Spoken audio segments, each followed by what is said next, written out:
Mr. Aman Fissahazion is being acknowledged for outstanding contributions to the professional and successful media broadcasting system in Ethiopia and internationally.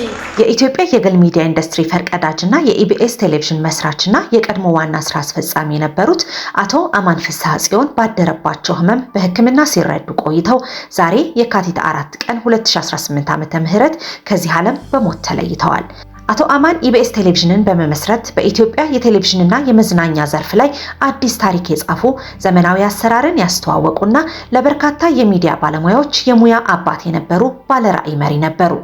አቶ አማን ፍስሐጽዮን ለበርካቶች ተምሳሌት የሆኑ ጠንካራ የሥራ ሰው ከመሆናቸውም ባለፈ አብረዋቸው ለሚሰሩ አዲስና ልምድ ያላቸው ሰራተኞች ሳይቀር ልምዳቸውንና የሚያውቁትን ለማጋራት የማይደክሙ እድል የሚሰጡ መንገድ የሚያሳዩና የሚያበረታቱ በርካቶችን ብቁ ያደረጉ ብርቱ መሪ ነበሩ።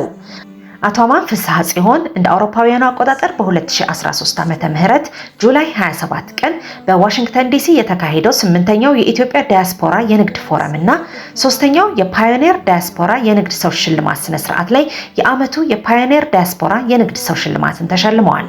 አቶ አማን ለዚህ ሽልማት የበቁትም ዓለም አቀፍ የኢትዮጵያ የመዝናኛ ቻናል ያስፈልጋል ብለው በመረዳታቸውና ለዓለም አቀፍ የኢትዮጵያውያን ማህበረሰብ የሚያገለግል ዓለም አቀፍ የስርጭት መድረክ በተግባር በመፍጠራቸው ነው። አቶ አማን በስራ ዘመናቸው ኢቢኤስ ቴሌቪዥንን ከመመስረት ባለፈ ከጊዜ ወደ ጊዜ ተቋሙን በማሻሻልና በተወዳጅነት ለዓመታት እንዲቀጥል በማድረግ ትልቅ ስራን የሰሩ ሰው ነበሩ።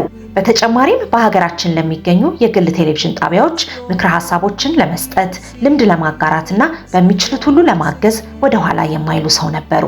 በአቶ አማን ፍስሐጽዮን ህልፈት የተሰማንን ሀዘን እየገለጽን ለወዳጅ ዘመዶቻቸው እንዲሁም ለኢቢኤስ ባልደረቦች መጽናናትን እንመኛለን።